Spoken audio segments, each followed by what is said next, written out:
When she burst upon Bollywood, she took the industry by surprise. Her films have rewritten the record books, but her popularity continues to soar. Critics say she's brash, but fans say she's adorable. But what is she actually like? And how does she look back on a career that's taken her right to the top? Stay with me to find out as I meet Kajol. Kajol, an awful lot has been written about you. Your life, your personality, your career, your future. Do you recognize yourself in all that's written?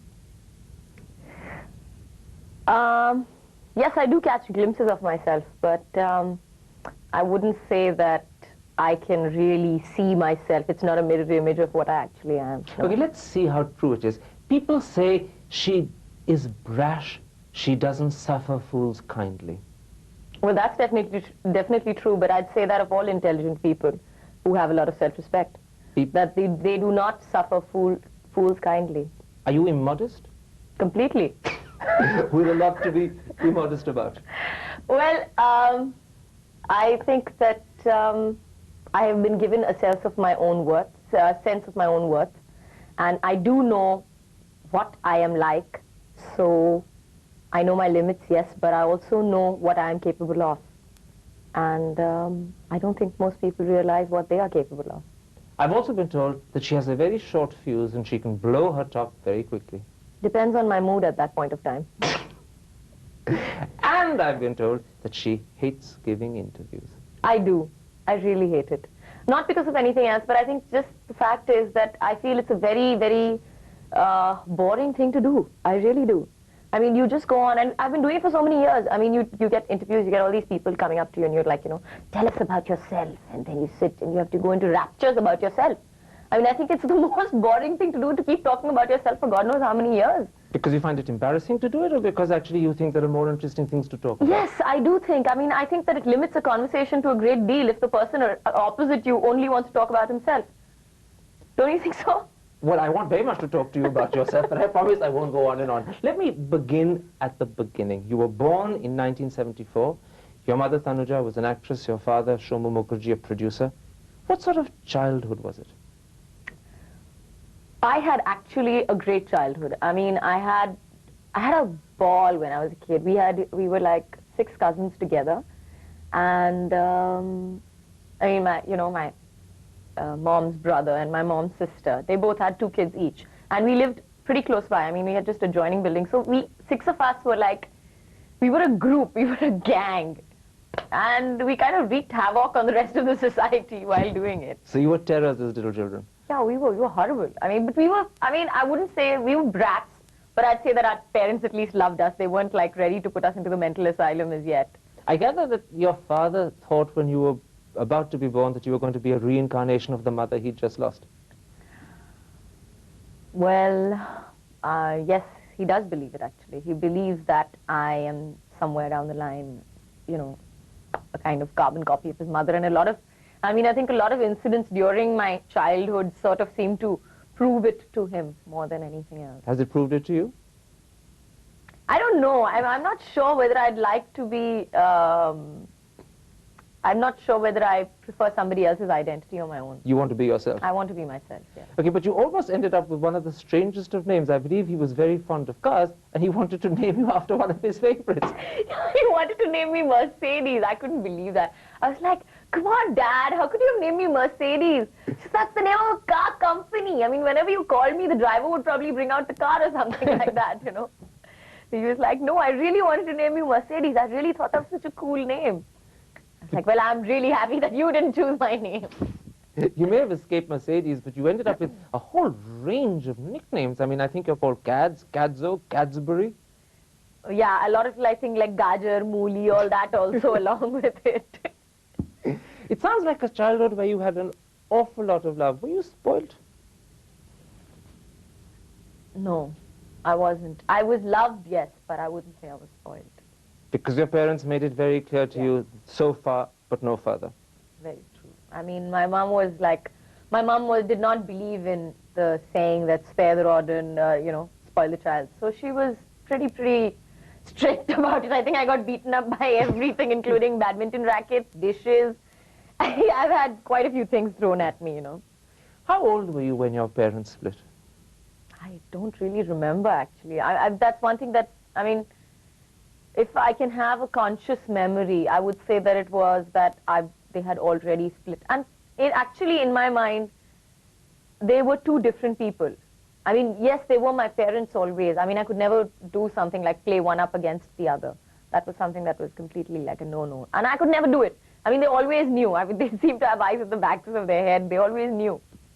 And they had taken very firm stance that, you know, my mother would be the one who would be the disciplinarian, and she was the one who set the rules. And my dad never interfered in that aspect of it at all. He always stood by my mom and said, you know, whatever she says is the right thing for you to do. And I'm not going to argue against that. And don't try to do anything. Don't try to play me off against her either. He made it very clear. You sound like one of those very fortunate people who may have come from a broken home, but where the broken home has had actually no traumatic effect on you. No, it hasn't. It hasn't in the sense that the effect that it had was that it just made me realize that, I mean, at a later stage, of course, it just made me realize that parents are individuals also, which I don't think a lot of children do realize till much, much, much later, is that parents have their own individual lives and they are personalities in their own right. You cannot expect them to be just mom and dad for the rest of their lives. They are going to have their own identities as Tanuja Mukherjee and Shomu Mukherjee. And those two people, you have to get to know them all over again as adults. In fact, this experience must have made you emotionally grow up much faster than you otherwise would have. I don't think that, you know, the breakup made me grow up much faster than joining films did. I mean, when I joined films, I seemed to mature at a pace of like, it was just an extremely rapid growth at that point of time. I think I've been in the film industry for like 7 years now. No, about close to 8 years now. And in 8 years, I feel today that at the age of 24, I can say that I feel much, much elder than a normal 24-year-old. I do. But before the film industry came and changed your life, there was an earlier break that happened as well. You were sent away from home to school in Panchgani. Oh, I insisted on it. You insisted on it? I insisted on it because I'd read so many Twins at St. Clair's books. I insisted on it because I believed that... So you wanted to live the life of all the characters in the books? I did. I thought it was the most amazing life. Midnight snacks, raids at night, and, you know, generally having a ball, and you have all these kids around you, and you just generally have a ball. At boarding school, at least, that's what I read in all the books. And did it live up to it? Reality was very far from my expectations. You were homesick? Completely. For the first year, I was like so badly. I could not adjust to living in a boarding school. I just couldn't. Then the second day, I tried to run away from school and all that. I got all my bags packed, carried my tape recorder, went off on a bus and all. The last minute, they caught me and brought me back. And I was like, oh my God, I can't. How could I have been caught? At least trying to escape, I should have escaped, and then my parents should have returned me to Bombay. How could I have been caught before I actually got out? There's a lovely story that your grandmother, Shobna Samarth, used to take you away from school when you were homesick and feed you pastries and give you Enid Blyton books. No, it's completely untrue. No, actually, I went through an orthodontic treatment. So she used to come up once every month to take me down on the weekend, and I used to go down, we used to drive down to Pune, so that, you know, the doctor could check up my braces. And I invariably always had 1 or 2 things broken around my mouth because, you know, I was doing all the things that I was not supposed to do. So basically, and I was like this, you know, I mean, right now, if I kind of analyze what I was like as a child, and if I had been in her place, what I would have done, I would have definitely killed myself. I was one of those children who could not sit still in a car, who got car sick. So, I mean, it was like doubly bad, and who was like completely restless, could not stop talking for a minute. I mean, I was just like, it was madness for an adult, I think, to ever handle. And yet you went on to become head of house, didn't you? Did that surprise you? Completely. I think they actually made me head of the house because they just wanted to keep me out of trouble. That was the way they wanted me to stop making the trouble, so that's why they put me in charge of stopping the trouble, you know. And then after school, college in Bombay at Sapphire, but you only did it for a year. Is that because the film industry beckoned? Actually, it was not the film industry so much as it was just a chance to do something a little more responsible. Because you know, when you're in boarding school, you have this routine that's set for you. I mean, you know what's going to happen from 7 o'clock in the morning to 9 o'clock at night. There's always something or the other to do. There's this routine that's set for you. And when I landed up in Bombay and I went to college, I just realized that nobody really gave a damn what I did with my time. There was nothing to do. There was nobody behind my butt saying that, you know, go ahead, you have to do this, you have to do this, you have to do this. And it was all up to me. And I realized that I wasn't really, I mean, I always knew that I wasn't very interested in studying. I mean, I was not the kind who was, you know, into, oh, I'm going to become a scientist or something like that. So, I mean, it just bored me out of my skull. I was just completely You couldn't wait to get out of bored. college. I couldn't wait. I mean, and you know, college also, I mean, it wasn't everything that I had. I probably was one of those people who went in with these idealistic expectations, saying that, you know, oh, it's going to be like this, and oh, it's going to be like that, and I'm going to do this, and I'm going to do that. And it was just drudgery and boredom. Yes, it was. And it was not something that I was interested in either. Okay, but college's loss became the film world's gain. Was it inevitable with a mother, a grandmother, a great-grandmother who'd been actresses, that the fourth generation would be an actress as well? It was definitely not inevitable, because that was one thing. I mean, like when I was a kid, I used to always watch my mother work, and she used to come back at all odd hours in the morning, and one thing I used to tell her, I was like, you know, Mom, I never want to work as hard as you do. I mean, I really don't. I want to go to a 9-to-5 job where I'm assured that I'm going to get like a certain paycheck at the end of the month.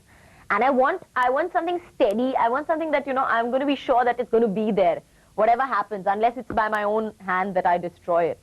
It should be there for me, whatever happens. And I never want to work as hard as you do. I want my work to finish off at 6 o'clock. But then how did you end up a film actress? As I said before, I mean, I think it just kind of happened along the way. You got an offer you couldn't refuse? No, actually, I got an offer from Rahul Ravel for my first film, and I took it on actually as this huge big, oh my God, I'm going to have this ball. I'm going to have a ball. That was the attitude that I went in with. And you got hooked?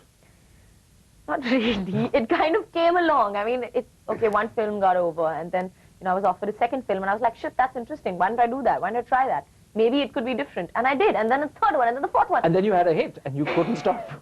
It didn't stop after that, you know. I mean, your father once wrote somewhere that until he saw you in your first film, he didn't really think you could speak Hindi properly. I couldn't. I still can't. I mean, I'm not fluent. I can speak, yes. I can make myself understood. But अगर आप कहोगे कि मुझे हिंदी में बात करनी ही पड़ेगी, अगर किसी को समझाना पड़े मुझे, तो मुझसे नहीं हो सकता. And are you scared you're going to get the pronunciation wrong? No, I'm not getting the pronunciation wrong, but I might just forget the words. I mean, I have to like mentally translate it from English to Hindi, and then I have to say it. So that like takes a little long. Do you think there's an irony there that one of the greatest actresses, probably the #1 of our time, is unable to speak the language fluently? Well, I don't know. I think that on screen it doesn't really matter. On screen it doesn't really matter. It really doesn't. And in real life you don't have to try. Exactly. Unless they call me on stage and ask me to give speeches, of course. Then I die.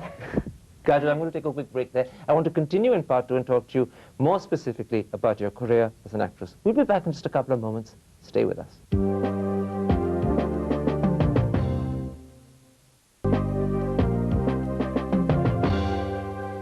Welcome back to Face to Face. My guest is Kajol. Let's talk a little about your career. You're right at the top today. Does that mean something special to you? Successful, yes. But I wouldn't consider the top. I mean, I don't know what the top means, and I never have. Even the word heartening sounds very distant and aloof. It doesn't sound as if it really matters to you. Well, it's nice to know that you're successful, and it's nice to know that people love you and that people like you on screen and that they appreciate your hard work. But eventually, it is yourself whom you're working for, so I'm... You never really trained to be an actress. Are you one by instinct? I like to think so. Otherwise, I don't know what's working for me. So when you come to choose films, when you come to choose roles, what's the criteria that you judge by? Instinct, yes. Gut instinct that I think this is going to work or I don't think this is going to work. Plus the fact that, I mean, I have to have a good rapport with the person whom I'm going to be working with, especially that means my director. So it's absolutely important that you should like him. Not necessarily like him, but yes, communicate with him. It's not always, I mean, you can communicate with people who you don't like. You know, it's possible. And as long as I like the script, I try very hard. When I look at the movies that you've done, Bazigar, Kuch Kuch Hota Hai, Ye Dil Lagi, Dushman, Gup, there's a sort of similarity in the roles you've played. They are strong-willed women, full of energy. They know what they want, they know how to get it, and they're determined to get it. Now, is that just a coincidence, or is that a deliberate succession of choices? Well, I've always picked parts where I identified with the character somewhat. So, maybe I'm just portraying what I am. Yes, I was going to ask you that. Yeah, and I mean, a lot of people come up to me and, you know, you're such a good actress, and oh, you're this and that. And I'm like, I don't really believe I'm that good an actress, because I feel truly that I have never been able to shed my skin completely. I mean, I'm always myself on screen. So the roles that click are the roles where you're showing some aspect of your actual self.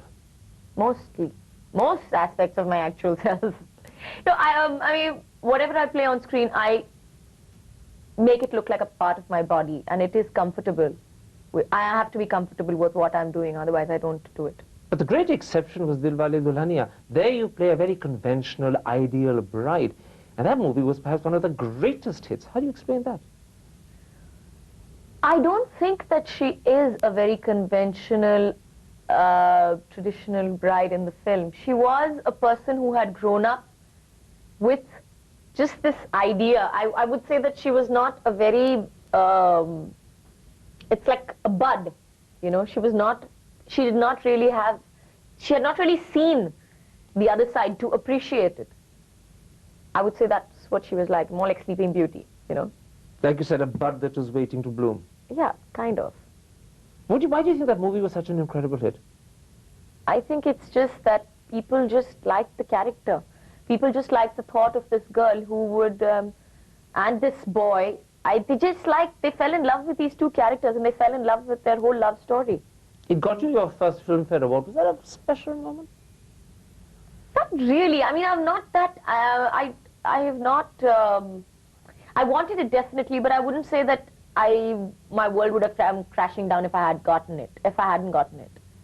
Awards and this sort of recognition doesn't really, really matter to you. It's nice, but you can live without it. I feel that it doesn't make a difference in the long run, let me put it that way. I feel that it really doesn't make a difference. It's just something that's momentary, it's a 24-hour high. And after that, it's like, what next? You know, what next? You have to continue, you have to go on with life. And you know, you can't keep living on your laurels. You can't keep saying, oh, you know, I won the Filmfare Award, and yes, well, that's what I did, and that was my achievement in life, or whatever. So you're not really part of the film world rat race, if I can use that phrase. Being number one doesn't excite you, Filmfare Awards don't excite you. What is it that really matters to Kajol, the actress? Is it just fulfilling herself? My work matters to me. A challenge matters to me. And what matters to me most is that I shouldn't disappoint myself. You set the biggest challenge for yourself. Yes. I shouldn't disappoint myself. You're your hardest critic. I am. I have never been satisfied till today with any of my performances. It's as simple as that. That challenge is still to be fulfilled. Completely. I have never seen a film today, of any one of mine at least, that I have said, oh, now that's a perfect film. I've never said that. And I don't think I will either, because I'm just too critical. I don't think I can ever live up to my own standards. Okay, early in 1999, you got married to Ajay Devgan. Where and how did you meet him? I met him while we were working together. And kind of gradually evolved from there. So it wasn't love at first sight. You weren't head over heels in love from the word go. No. Did he have Did he have to win you over?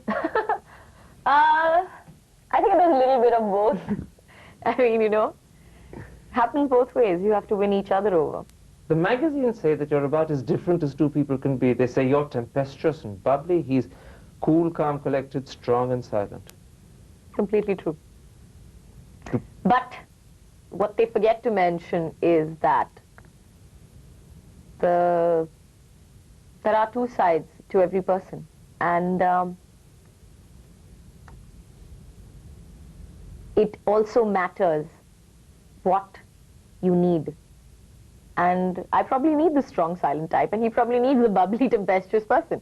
So you fulfill needs in each other. Yes, we do. Together you're a whole. Definitely. Like two little lovebirds. No, I think lovebirds is very corny. I really think the word is just like too corny. The critics or the film pundits say that getting married was a very dangerous step for Kajol to take, because apparently the male audience doesn't fantasize over married actresses. I'm very happy about that. But, I have never and will never, I think, go according to what anybody says that I should do. I have always made my own decisions, and I always will, regardless of what anybody else tells me. And I felt at that point that I wanted to get married, so I did. You're a fiercely independent person, aren't you? Well, I'm definitely independent if independent means knowing your own mind and doing what's good for you rather than what the world thinks is good for you. Yes. And you're always happy to take the responsibility. Yes, I am. Because, I mean, I think from a very young age, when I was about 13 years old, when on my 13th birthday, my mother just turned around and told me, you know, today, I will never raise a hand on you again. And if I have to correct you, I will, but I will never make you feel like a child, because today you've entered your teens and today you're an adult. And from that day onwards, I had to take responsibility for my own actions, always. Whatever I did had consequences, and you had to realize that those consequences were a result of your own actions. And you had to take responsibility for them. And now as you look at the future, I know you're only 24, but as you look at the future, how do you see it? As an actress, as a mother and wife, or as a person who's determined to live a life to the full? I think I see it as doing what I want to do, when I want to do it, and the way I want to do it. And very definitely being mother and wife comes second. I